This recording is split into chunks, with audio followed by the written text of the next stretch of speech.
Hi there.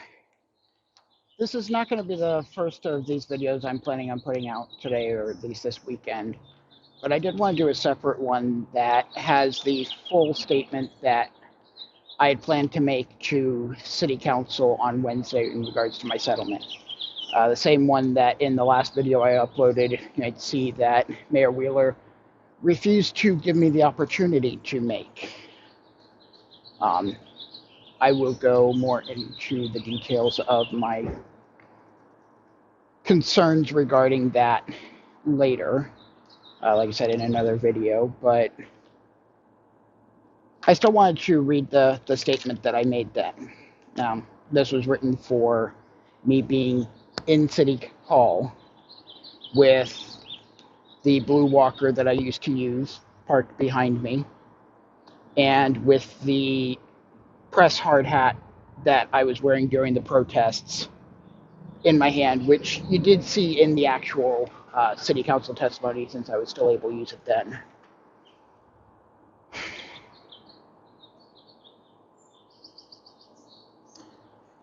Good morning, Mayor, Commissioners. My name is Heather Lynn Van Wild. I am a transgender, disabled U.S. veteran and independent journalist who has been working in the Portland area since 2020. I've lived in Portland since 2011 and have been keenly interested in the goings-ons of our government, particularly in transparency, homelessness, and equity for marginalized communities. While I was working as a journalist in 2020, today I am speaking as a harmed resident. For the benefit of the public and the commissioners who were not seated when the events happened, I want to give a very brief background on the history of press freedoms. In 2014, Obsidian Finance Group sued blogger Crystal Cox for defamation here in Portland. While she was eventually found liable for defamation, the Ninth Circuit confirmed that the protections of the First Amendment, quote, do not turn on whether the defendant was a trained journalist formerly affiliated with traditional entities, confirming the touchstones foundational to a free and open press. That court ruling made it quite clear in Oregon that independent journalists like myself are afforded just as much protection under the First Amendment as KOIN, KATU, and the Oregonian. In May 2020, Derek Chauvin murdered George Floyd in Minneapolis, sparking a worldwide protest against police brutality and excessive use of force. It's well known that Portland was one of the largest focal points of those protests and made international news. Several weeks into the protests, Portland police made a public statement confirming, among other things, that live streaming, social media, and independent journalists were held on equal footing with traditional media. A few weeks later, in Index Newspapers v. City of Portland, federal judge Michael Simon gave an order prohibiting police from dispersing, arresting, threatening to arrest, or using physical force against journalists at protests, absent probable cause of a crime other than failure to disperse. The order said journalists may be identified by carrying a press pass badge or distinctive clothing that identifies them as a member of the press. That order became a stipulated injunction on July 16th of 2020, and on September 23rd, 2020, was extended to remain in effect until the court issued its final decision on the legal issues in that case. That stipulated injunction was just officially dissolved this last Friday, May 26th, citing a decrease in protests and police reform laws aimed to protect journalists. As was laid out in the federal complaint, on August 9, 2020, I sent emails to multiple city officials requesting reasonable accommodations under the ADA regarding concerns of police activity near me if I was documenting a protest. That email was sent to Portland Police Bureau Liaison Officer email, the ADA coordinator emails for both Mayor Wheeler's office in his role as police commissioner then and now, as well as the ADA coordinator for the Equity and Human Rights Bureau, which at the time was under the auspices of then Commissioner Fritz and is currently under the control of Commissioner Ryan.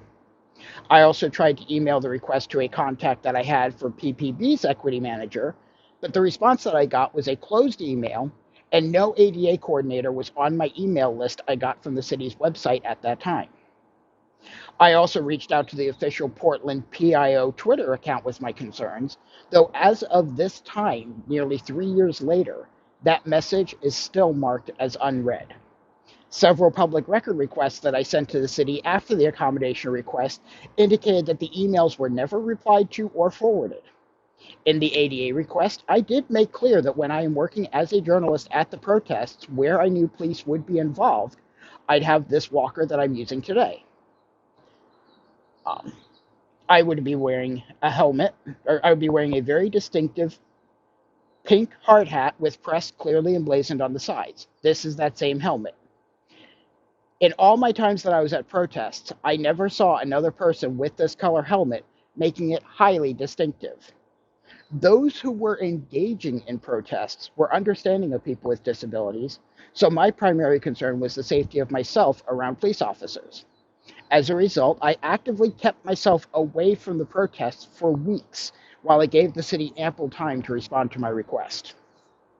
On August 23rd, the night that is the center of this complaint, I arrived at North Precinct around 10 p.m., well before any protesters arrived because I knew it was going to be their ultimate destination. I had a video camera set up to live stream the police presence before the protesters arrived, noting where police had set up crime tape in an attempt to set up an exclusion area, and I never entered that area. From a sheltered place, I observed the protests, even though I did not have direct visual access to where the police were staged.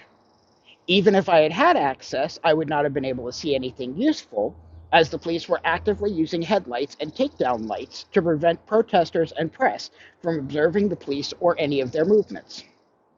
As on most nights protests happened, police declared unlawful assemblies and threatened dispersal time and time and time again. But none of their declarations gave any indication of when a dispersal order would be, quote, the one that they would actually enforce. As a result, protesters largely mocked the dispersal orders, and as a disabled person with mobility issues, I had no way of preparing myself for any possible dispersal. All the same, I felt reasonably secure in the fact that a well-publicized and documented dispersal restraining order, combined with being stationed behind a handrail with all this gear, should have been sufficient to identify me as a member of the press and had myself and my possessions left alone. Clearly, I was wrong. From the cover of tear gas canisters and the bright lights of vehicles, police bull rushed the crowd with no notice of an imminent push. Their actions appeared intended to strike fear into a large crowd, probably with the hopes of capturing a few protesters. I was sitting on the steps of the Boys and Girls Club watching my phone as, again, I was unable to see through the crowd. A slight change in the tenor of the crowd caused me to look up in time to see everybody running away at full speed, giving me mere seconds to process what happened before police officers showed up, waving at me in a leave here motion. I was wearing this gas mask, and he had a similar one, making verbal communication difficult at best. This helmet alone should have clued him in that I was not a protester and I was not subject to that dispersal order. Instead, he grabbed my walker and pulled it away from where I was sitting, not letting go of it until it was about 15 feet away from me. I tried to call out that it was mine, reaching for it as it passed me and ended up falling. Air, thick with tear gas, immediately flooded my mask completely, blinding and incapacitating me for minutes after. With my military training, thankfully, I had an intimate knowledge of how this mask worked, what I'd been subjected to, and the best way to clear the gas from my mask. But that didn't stop the injuries that I'd been subjected to, or that I got in the fall, and the choking and eye irritation that blinded me. Not knowing who was around me, where my walker was, if I was about to be pounced on and brutally arrested for exercising one of our most sacred tenets in this country. Another veteran and a journalist, after hearing that I had gone down, found me, recovered my walker from police who had abandoned it, and helped to make sure that I could get to where I could slowly evacuate from the area, seek medical aid, and eventually leave the protest area. The walker was specifically placed in a way that the protesters wouldn't accidentally mess with it during the protest, and as a result, it was also completely out of the path of the police officers that night. They had no reason to believe my walker sitting there was interfering with their ability to do their job, and they were more concerned with tackling a single protester feet away from me and arresting him than me laying on the ground in pain. While the physical injuries of that night have since faded, the emotional trauma has not. Almost 3 years later, I still have an unreasonably heightened fear of the police, to the point where I frequently wear my own body camera when I leave the house, carry the means to film police activity, or have to rely on having another person with me to help ensure my safety. This is not simply Portland police officers.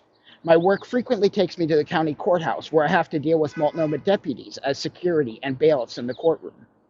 When I go to the VA hospital and see security. Even if I go to a retail store, seeing private security with full tactical loadouts brings me back to the thoughts that I had that night, furthering the harm done to me. I've since replaced this walker with a new one that I have specifically painted the same color as this old helmet. I have been taking more and more steps, even to this day, to do everything that I can to make myself as highly visible and unique as I possibly can, all in hope of assuaging my trauma enough with the thought that maybe if I do all this, the police won't beat me up. I don't know if I will ever get past this, but this night changed my life drastically. The agenda item will not make this problem go away. It may settle this case, but it has no enforcement attached to it to address any of the underlying issues. It has no mechanism to ensure the ADA coordinators from any city office will ensure they respond in a timely manner to their emails. It has no mechanism for ensuring that the police follow the law, including the Americans with Disability Act, as well as the reasonable access requirements for press in accordance with PPB policy 0631.35, 0635.10, and City Code 14C.30.010. All this settlement does is help to offset some of the injuries that come from one event with lifelong consequences. I am not the first person to have come forward with a claim like this, although I may have been one of the last to file a claim. There are still lawsuits that are pending because of the actions of the Portland Police Bureau and its leadership. Last week, the Oregonian reported well over $1 million have been paid out as a result of this, with Street Root citing almost twice that, 1.7 million, being spent on the city's own litigation costs. To my knowledge, none of this is coming from any responsible individuals. They're all being paid out of the city budget, which means we, the taxpayers, are ultimately paying for this. Be it higher taxes, reduced services, lowered park and community center budgets, these costs are passed on to every single Portland resident. A yes vote on this agenda may well resolve my specific issue today, but it does not resolve any of the issues that have plagued this city for decades. If you truly do care about the well-being of all Portland residents, I ask that you take this opportunity to not just sweep this under the rug as another cost of doing business, but as a reminder that these are real people being affected by these actions. Thank you for your time. I will be forwarding a copy of the statement with references to each of your emails.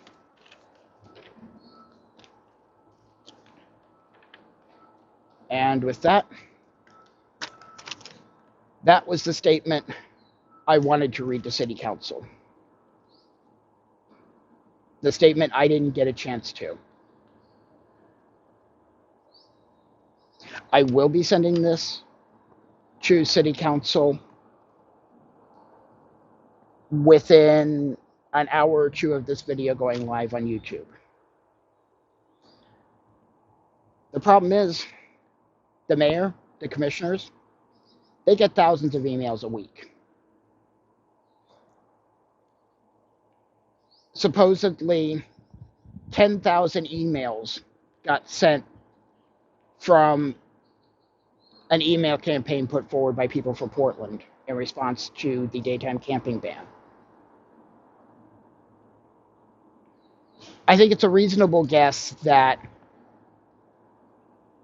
none of those commissioners are going to take the time, even if those 10,000 were split out among all the commissioners.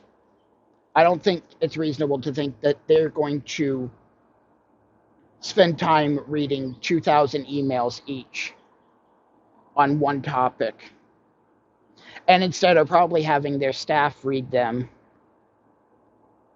and put together a vague. Most of these emails said they were okay with this thing.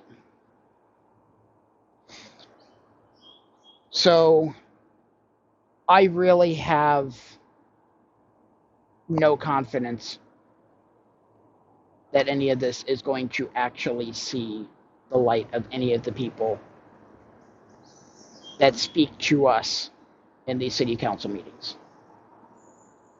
And I will also say, I mean, when I have sent letters and testimony to city council, I get responses back from communication directors, not from commissioners, not from the mayor.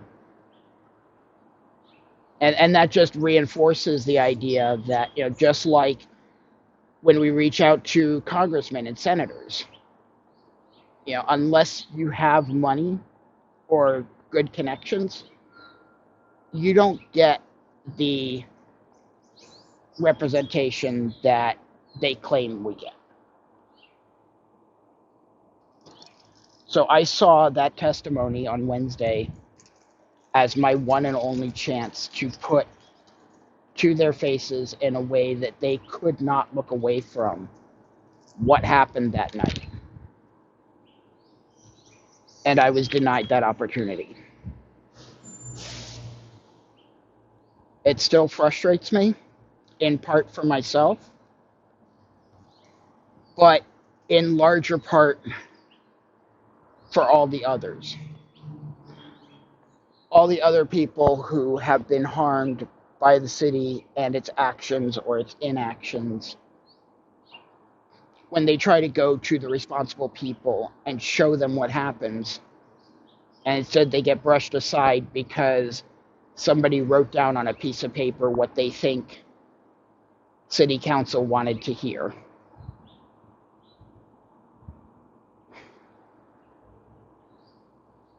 That being said, I think that's all I got to say right now. I got more work to do, and I will be back with more thoughts later. Take care.